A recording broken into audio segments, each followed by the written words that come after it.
Hey everyone, I'm super excited to be speaking to Alyssa Gilbert.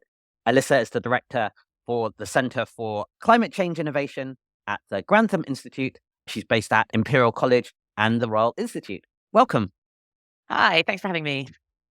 In terms of climate technology, where do you think we are most underinvested in? Where would you like to see more investment flowing to?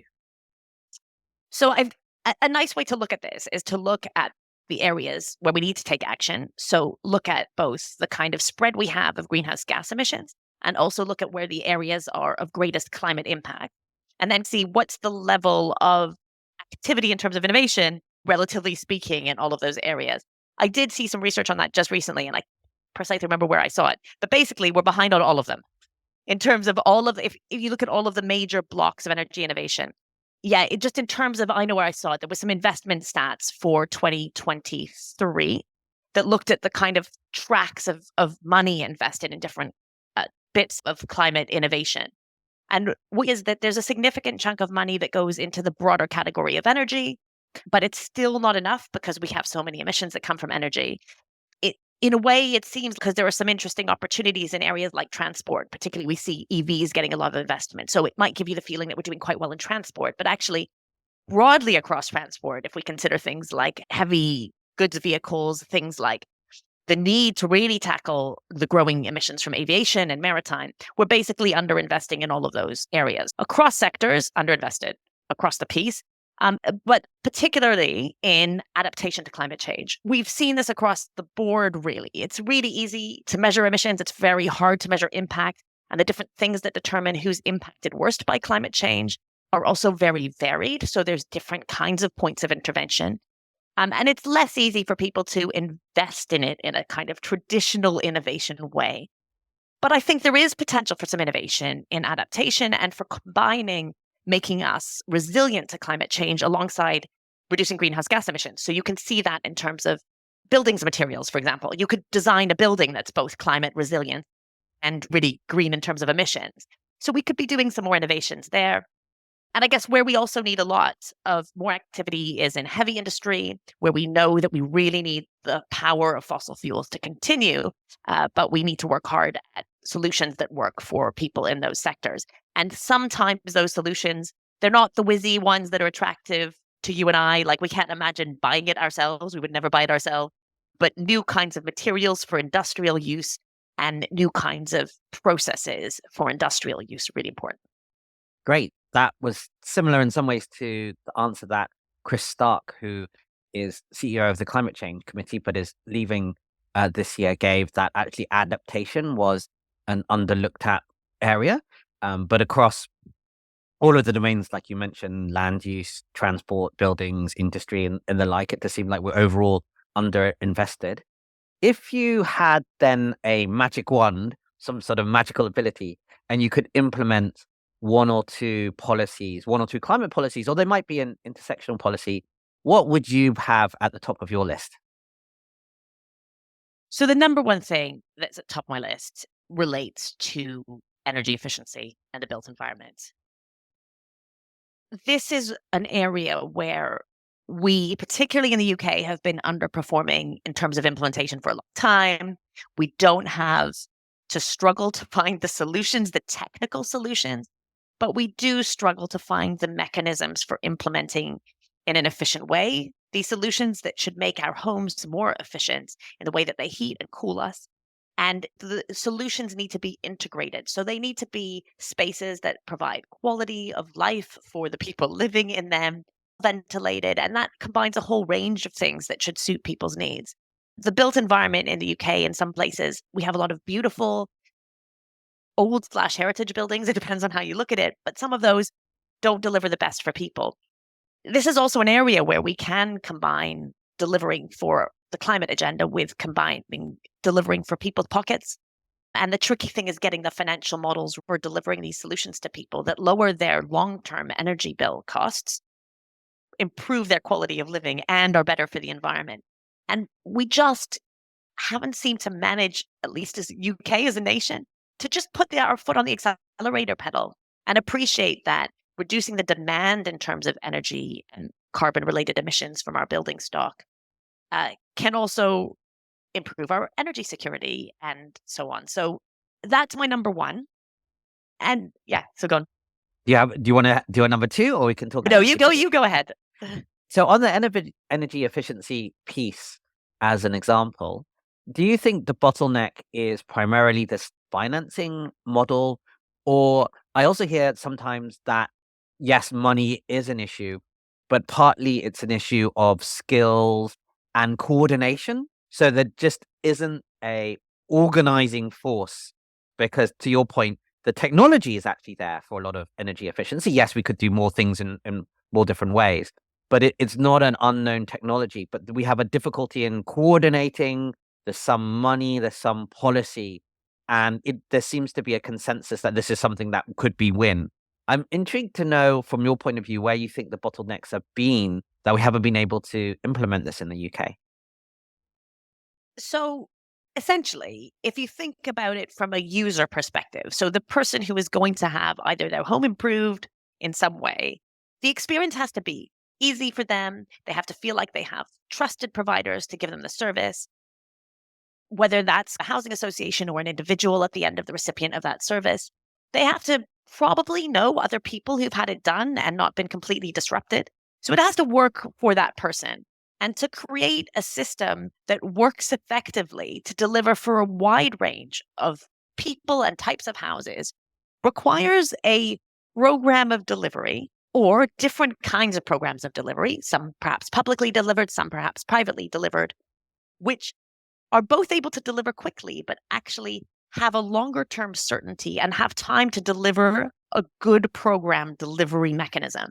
And I don't think that no one's invested in that kind of institutional structure in some way. And I don't mean that it has to be institutionally heavy. So you could empower several private sector organizations to do this, but you have to give them more than, let's say, what's been done in the past, a year or a year and a half to deliver tons and tons of energy efficiency outcomes. You have to say, here's our objectives for 5 years or 10 years. Create some trustworthy programs for consumers like this. Here are the standards they would have to adhere to. Here are the existing trusted consumer bodies, et cetera, that we'd rely upon. Here's the trusted financial service bodies that will oversee your financial offering, et cetera. So we haven't, the desire for it to be done quickly and the sort of almost stop, start release of packages of money hasn't allowed a cohesive implementation framework to be developed. I guess that also means that optimistically, there's no reason why we couldn't do this over time. It's something that we could win at, even at we're not winning at the moment. Absolutely. I am like a die in the wool optimist. So I absolutely, we can do this well. And there are plenty of things that we do deliver well. So let's make this another one of those. Great. In terms of a kind of simple caricature, we have those in the world who are arguing for a kind of degrowth stance, less consumption, and those who say on the other side are more techno optimist, saying that technology will do things, and everything in between. What do you think of those camps, and how should we think about it? So, firstly, I would say that to be successful in tackling climate change and other environmental issues, we really need everybody on board. But we don't need everybody on board in the same way. There are different approaches and attitudes to where solutions lie. We shouldn't feel the need that everybody has to agree. It would be nice for the majority of people to see that the challenge is important, but the solutions can be varied. I'm interested sometimes that some of the aspects which underlie what you described as the degrowth scenario, I'm surprised that some of those principles aren't interesting to the techno optimists as well, particularly the efficient use of resources. So underlying this, I know I mentioned energy efficiency already, but I think that most people, I think, should be able to get behind that if we use things more efficiently, it's got to be better for us in general and more productive. So I think that there are different ways to capture the idea of efficient use of materials. And the way that different people implement that could be culturally very different. So it could be that there are people who like and feel empowered by and feel positive about the extensive reuse, using a more kind of made at home, this kind of the feeling that gives people. That's a way to use materials efficiently. But equally, you can have quite technical ways of using materials more efficiently. What underpins that is the same. So I find that kind of interesting as a concept. Um, but Yeah. ultimately, as an overlay, I find just the whole cultural bit interesting. So for me, the techno optimism bit, it all comes down to what do people find cool? And I'm completely fascinated by that. It's great to have technical solutions that make a range of people excited and want to engage with them, because ultimately, technical solutions alone won't solve anything if no one uses them. Interesting. Yeah, that idea that everyone's being on board. Humans can't really agree on anything at any one time, so you're not going to get everyone on that. And I agree that actually sometimes it's the terminology, because you mentioned efficiency, but for instance, food waste. So eliminating food waste, either on the kind of table side, as it is in developed nations or richer nations, and on the waste on the supply chain in poorer nations, you can actually have a technology way round that. On one hand, food waste is a degrowth idea, so let's not waste our consumption. Hmm. But actually, you could have a techno optimist fan of that. And I think if you describe to that, a lot of technologists are interested in that. Some also think just abundance is the way forward. But it's interesting that actually, when you think about it, there's some things where you will want to apply technology to some other principle. I guess I slightly call them maybe techno pragmatists or techno realists, but I don't think that's a term that's actually come into existence yet. I was listening to Jeremy Grantham, who's a philanthropist and also an investor, and he gives money both by venture capital, so VC, and also via philanthropy. So he does both. And I think it was interesting. He made an observation when I was listening to him one day that he's currently giving more grants via VC than via philanthropy.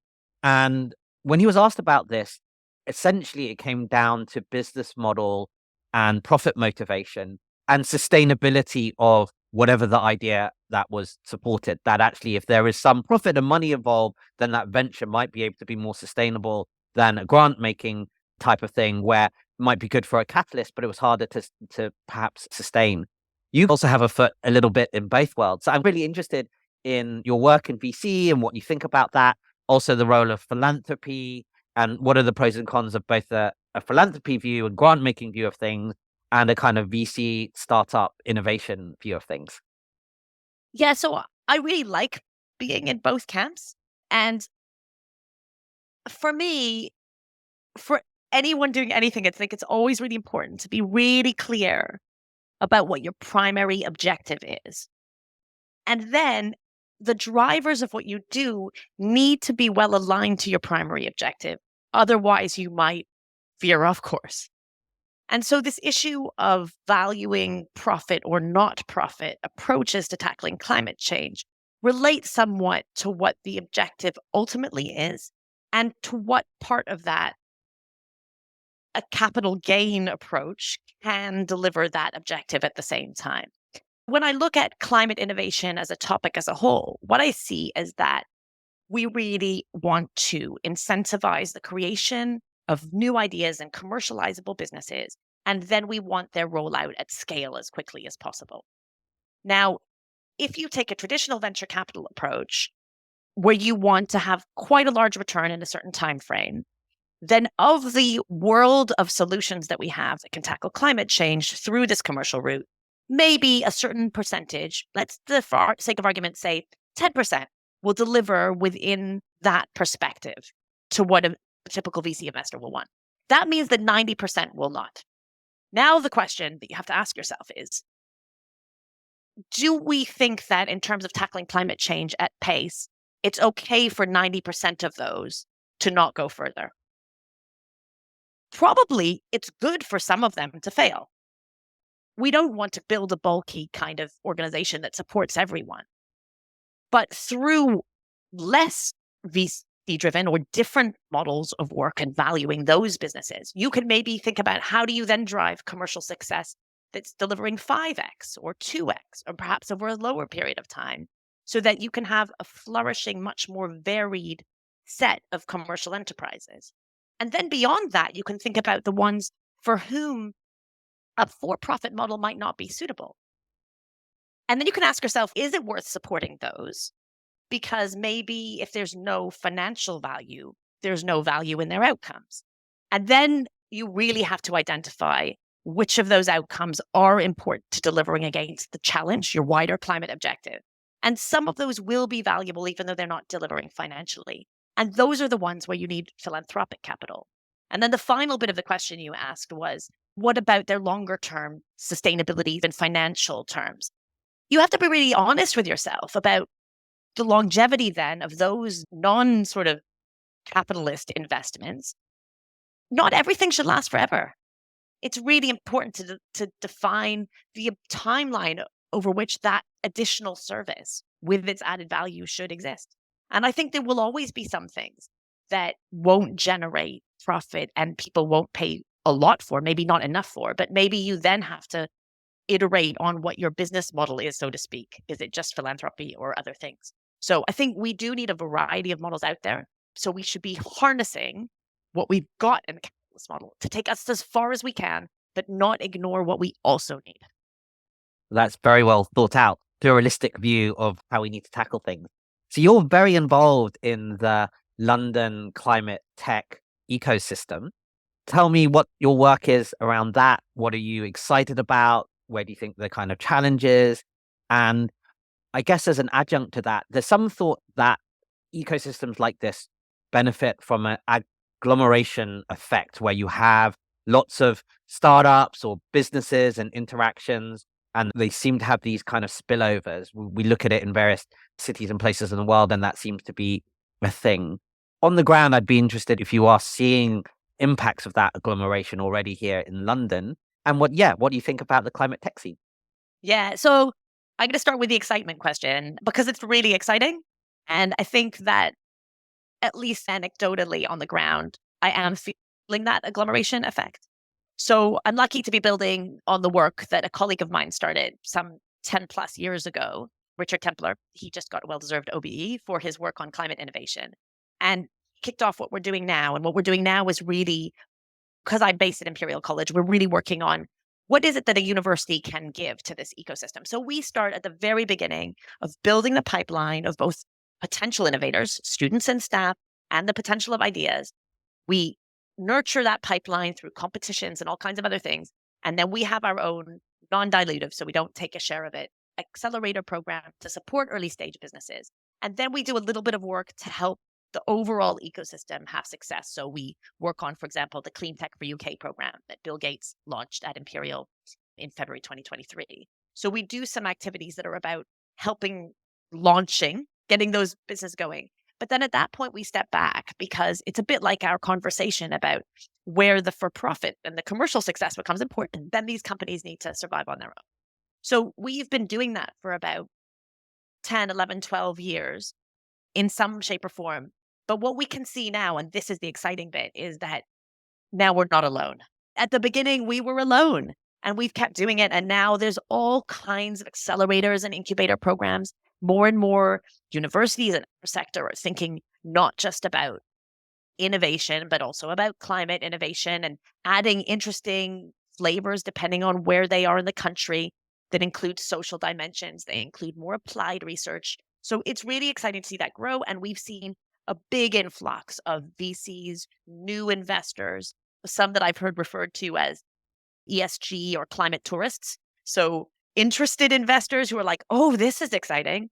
We've seen a kind of a resilient flow of capital entering. But the things that get me really excited are fun new technologies and particularly people. So I have met increasingly numbers of people who have either already been successful startups in completely unrelated fields, and they're like, now I want to do a new startup and I want it to be in climate. They know nothing about climate.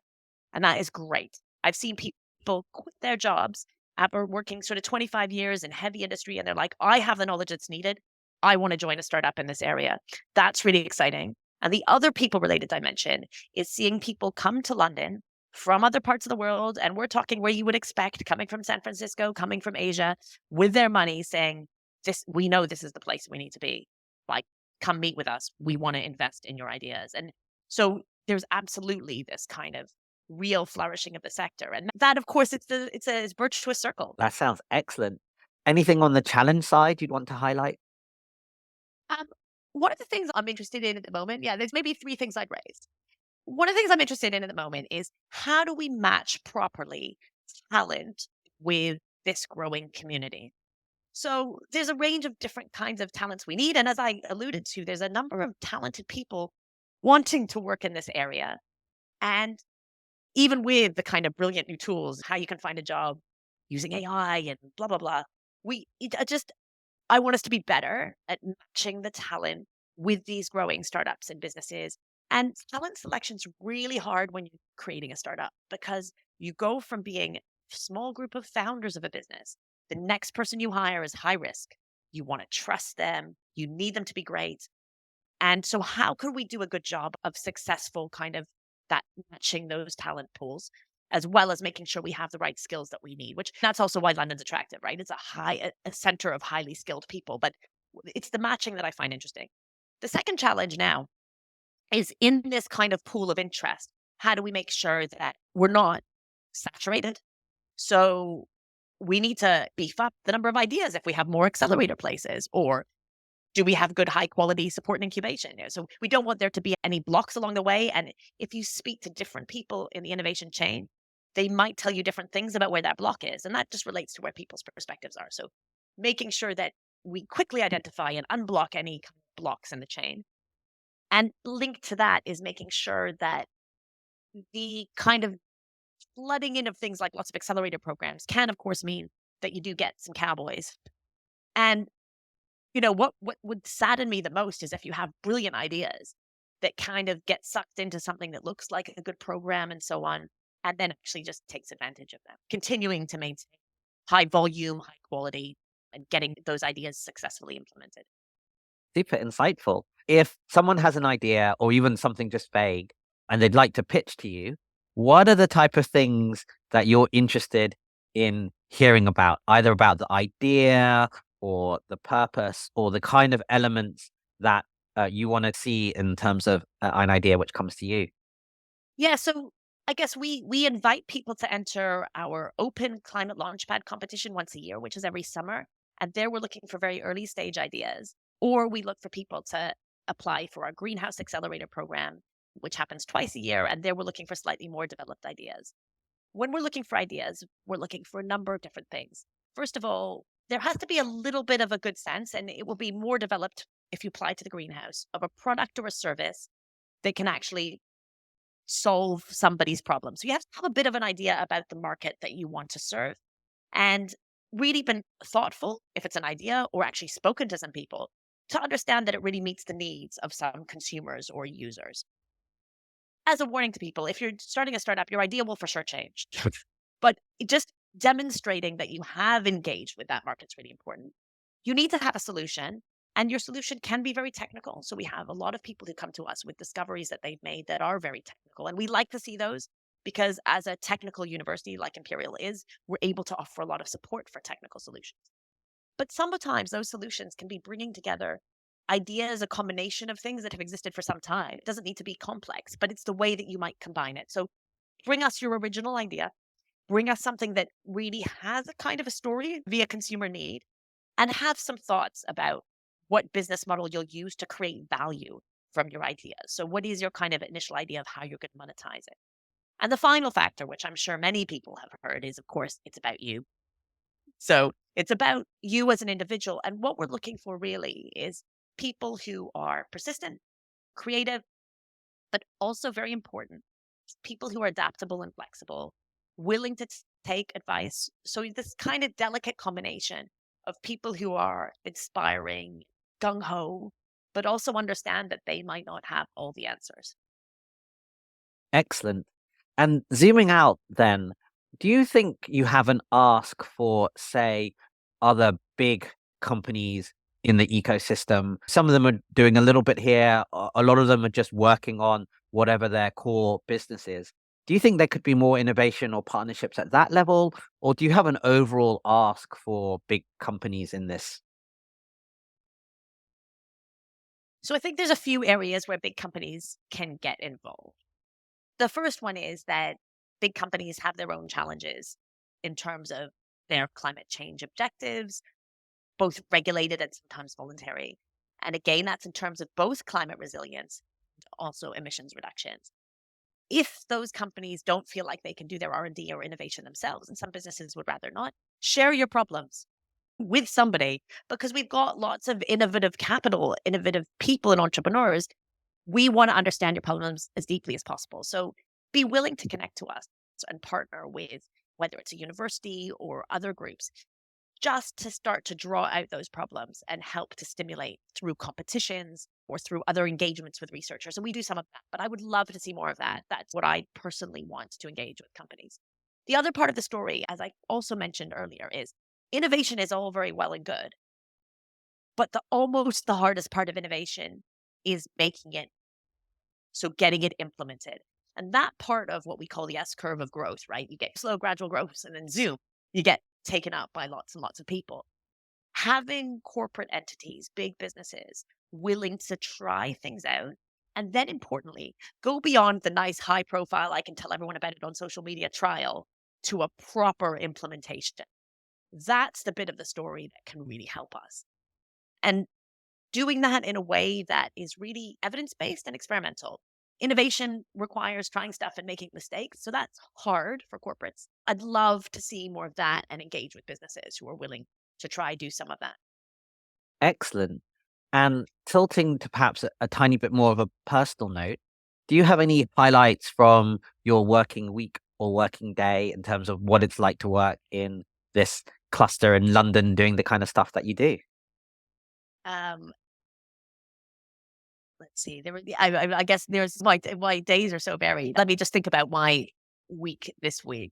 I just bumped into a senior colleague here. We've been talking a little bit about how we can connect better to the international ecosystem around climate innovation to allow for more efficient flows of ideas, capital, market knowledge to help with that implementation at a global scale. Also to help understand those problems and how they different differentiate and are varied in different parts of the world. So I just spoke to a colleague literally this morning about our opportunities to set up a kind of node or hub or partnership in Singapore. I had follows up on a trip I went to earlier and had a similar conversation with a colleague yesterday about India and how we can encourage our colleagues to think about their solutions, but in very different economic environments, so different business models. So there's been a fun international dimension to my week this week, which is part of looking forward. Exciting that I'm actually sitting right now and speaking to you from Imperial's West London campus, which is in White City. And that's exciting for me because in our incubation work, where we support 30 startups a year, we offer them some workspace and we are moving them to White City to this space here. And I'm excited because this is a really cool place to be. And yesterday, one of my colleagues gave us a tour of what is called our advanced hack space. If you want to make anything with any tool, you can do it there. So my personal reflection on that is that I really want to make something in that workshop. And I've been spending a bit of time thinking, what can I do that involves me learning how to weld? Basically, that's my life. But at the same time, it's really exciting because our startups will be coming here. They'll be able to engage with startups across different sectors. So we have lots of life science startups here as well. So last night on my way home, after I'd been thinking about what I could build in Hackspace with welding equipment, I also walked past the gathering of startups that happens every Thursday after work here in our offices, which is just a whole load of startups from different sectors hanging out together. So all of those things have been pretty exciting. I also, on my way to lunch yesterday, bumped into the science minister who was coming to visit our campus. So that's also cool because we're always interested in building kind of links to policymakers. And we have the president of a very large environmental foundation coming to visit us this afternoon, which is also exciting. So every day is different here. Excellent. So much great stuff going on. If I play a little game of overrated, underrated, so I'm going to throw out a little thing and you can say whether you think it's overrated, underrated, or just some comments and you can pass or be neutral about it. So overrated or underrated, carbon offsets. Overrated. Overrated. Why overrated? I think that we really need to focus very heavily on the need for us to reduce our emissions in the first place. And offsets are so tempting. I have to tell you that I love the beauty of market-based mechanisms where you can trade things off each other. I'm completely seduced by market mechanisms, and I've done a lot of work on them. But the temptation is so great to think about using something that offsets rather than first of all delivering with the technology we have. Offsets are important though. There are some very high quality offsets. They can deliver lots of benefits, a huge number and a very wide range of benefits that go well beyond carbon emissions. And they can play a really important role in unlocking private capital. So they're useful, but I do think they're a bit overrated. Great. That's very fair. A plant-based diet. Oh yeah, underrated. Basically, they're vegetables and fruit. That's the thing that we know is important to our health in general. It can have an enormous impact on emissions. So really important. I think maybe weirdly marketed, Yeah. but definitely underrated. And I think that I like the idea of a flexitarian diet also because I've had some really interesting and informative conversations with really deep experts in different types of sustainable farming and agriculture, where you can also continue to eat meat and other kinds of things in quite a sustainable manner. But fruit and veg, yes, great. Yeah. Great. I guess that segues into behavior change or culture change.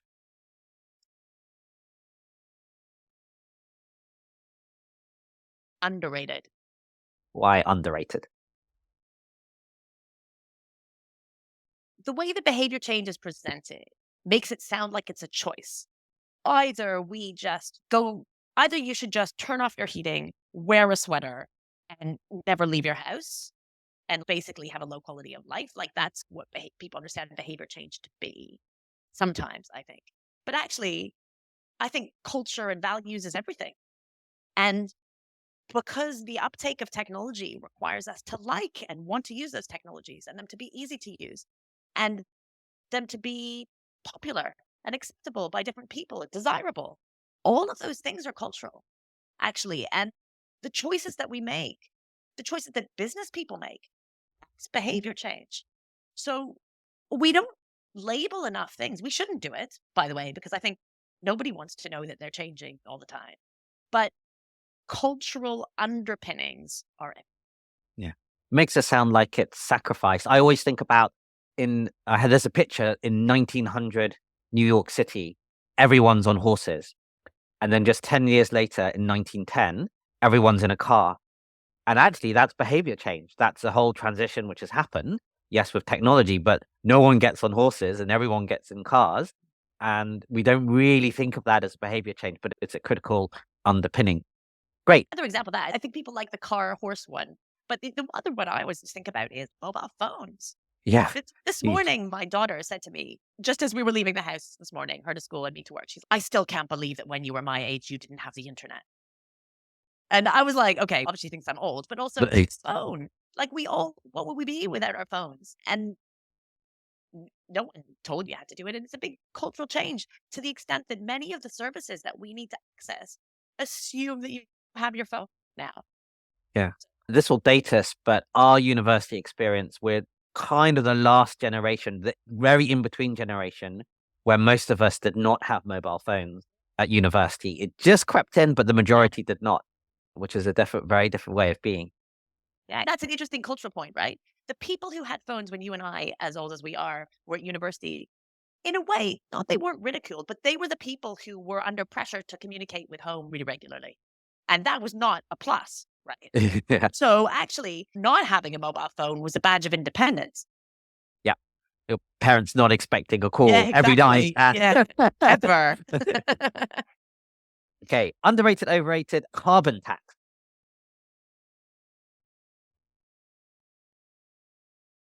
Overrated. Overrated. Why do you think that?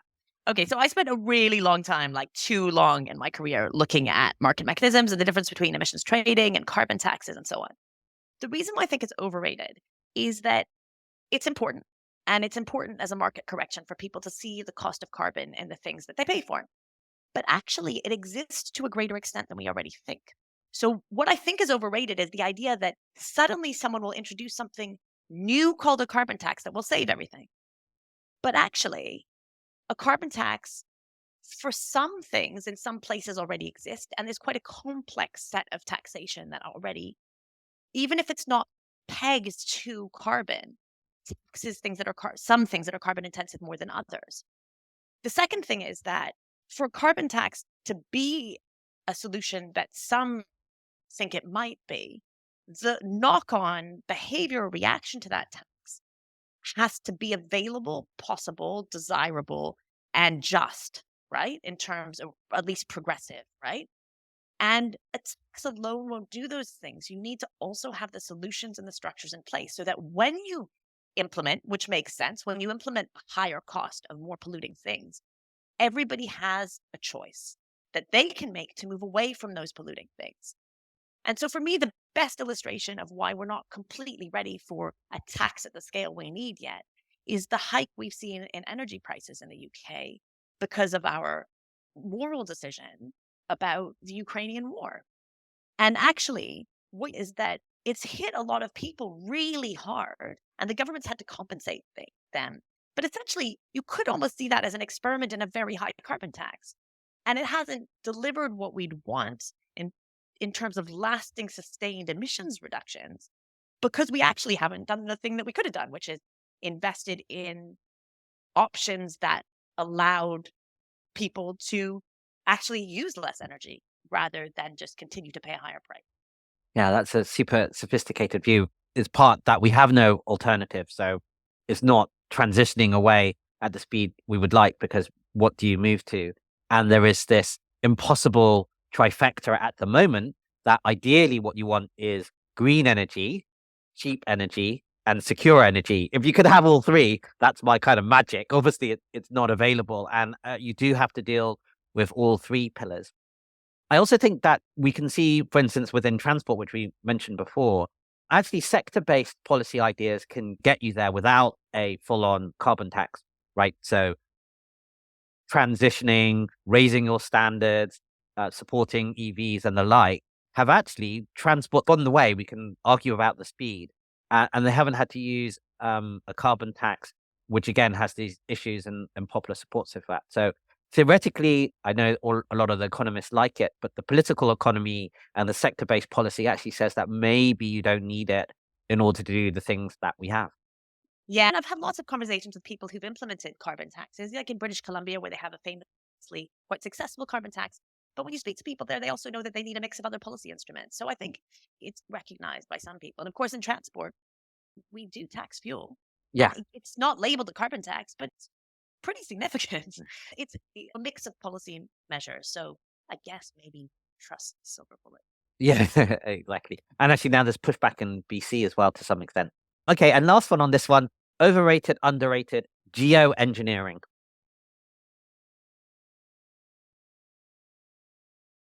Overrated. And your thoughts on why? But it depends a little bit. People use the word geoengineering in a very broad way. Yeah. And I think that's, in a way, that a little bit problematic because there are some things that people lump into geoengineering that I think are really important. The use of greenhouse gas removal technologies and some things like carbon capture and storage. Some of these technologies people call geoengineering, but they're basically engineering. Yeah. And I think we do need engineering. And we also do need to recognize that we need to do some carbon removals amongst the mix of what we're doing. So the category of geoengineering that I would consider overrated is the ones where we do some quite large planetary experiments that are, rather than tackling the two challenges we spoke about in the beginning, which is reducing greenhouse gas emissions or helping us become more resilient to climate change, there's a third approach, which is to circumvent the climate system, right? Interfering somehow directly in the climate system, which is what we've accidentally been doing for 150 or 200 years. And that kind of geoengineering, like literally experimenting with the planet directly, I think is overrated, or it's not it wouldn't be the first thing I choose on the menu, basically. Yeah. And we've accidentally made a choice on the menu already. So let's not follow through with dessert just yet. However, and maybe this is my perspective because I work in a university, it's important to understand, right? We should understand stuff and we should understand technical things, and we should also always understand social and political economy dimensions of things. So doing research to understand these techniques and how they're understood, what people feel about them, the risks, and the political economy. So might some other countries do some things that which countries they might be and so on. Yes, we should always seek to understand broadly. Yeah, I think I agree. Lots more basic research would really help because actually we still don't understand enough about the climate. But partly that you don't want to put a big metal shield in the sky when you don't really know what's going to happen. But to your point, maybe there's an island nation which is going to disappear. And so it decides by itself, it will do some geoengineering to save itself. That sort of slightly fantastical situation is perhaps not quite as fantastical as we would like it to be. And so there's issues around that that you might want to talk about. I didn't think about geoengineering as things like carbon capture or this weathering rock and type stuff. But you're right, we should probably do more of that. That will be part of the things. Great. So are you working on any particular current or future projects that you would like to share? Or do you have a particular process that you want to share about how you think about the world? Yeah, I've got a couple of really exciting projects that I'm working on at the moment that I would like to tell you about. The first one is, I think, is really exciting, at least for me anyway. I said to you that one of the things I'm concerned about is I don't want there to be any blocks in the pipeline for climate innovation. So one of the questions that I've got a new project that's going to try and answer is, do we have ideas, inventions, discoveries in the research community in the UK that are not crossing the threshold over becoming becoming an innovation that could do but are not? Do they exist? Things that could help us tackle climate change? And if they do exist, why aren't they crossing that threshold? And then if we do find some that cross the threshold, can we try and find some interventions and test them and play with them that could help?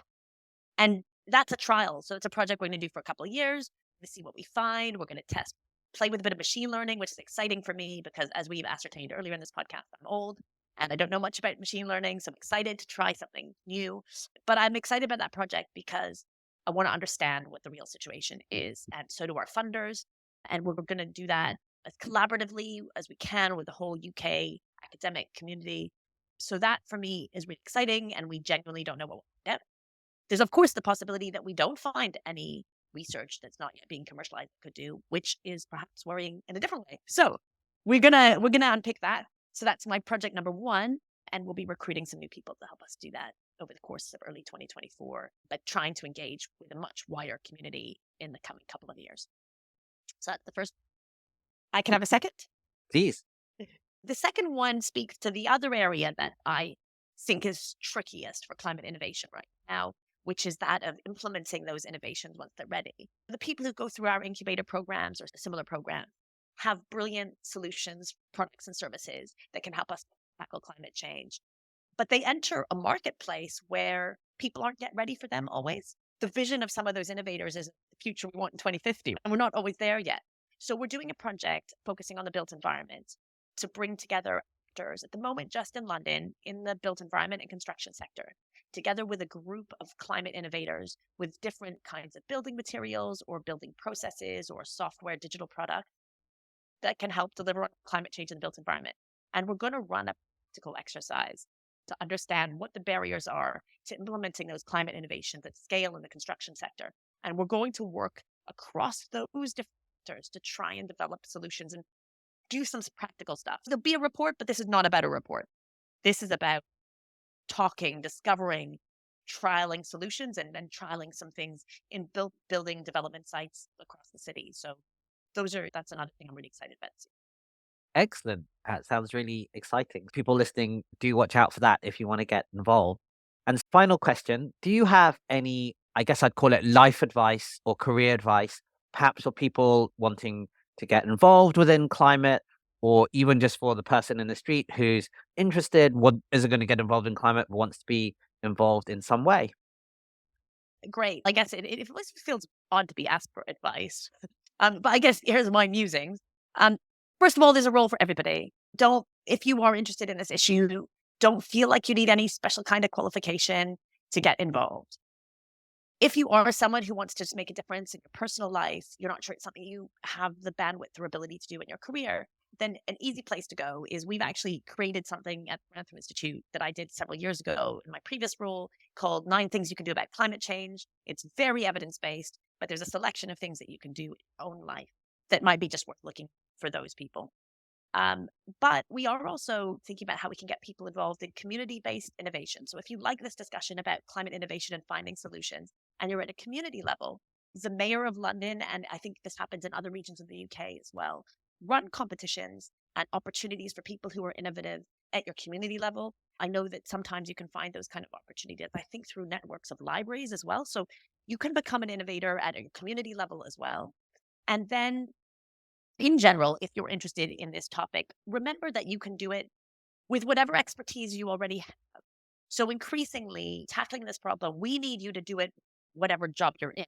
So don't immediately feel like, I feel so inspired to take action on climate change. I'm going to quit my job as an accountant, or I'm going to stop being a teacher. No, can you just please make sure you teach about this, or you engage your students in this, or you think about how you can integrate carbon accounting or resilience measures if you're already someone who's really excellent and involved in businesses at a process level. So you can do quite a lot from wherever you are. And I've seen some amazing people lead their organizations from different positions because they cared about this issue and actually eventually create new roles sometimes for themselves too. But finally, if you are specifically interested in the things that we've spoken, always feel free to reach out. You can reach out to me. I will eventually reply. I think 2 weeks is my kind of make sure you reply to people within 2 weeks deadline, but you won't be ignored. But also, if there are other people that you think, oh, I've seen that person speak or they run an interesting program, always say, just drop them an email. Not very many people do it. You are likely to get a response. So always try that. And yeah, for people earlier, think about the people that you're speaking to, not just what you're learning. So connect with people and you'll find something interesting to do.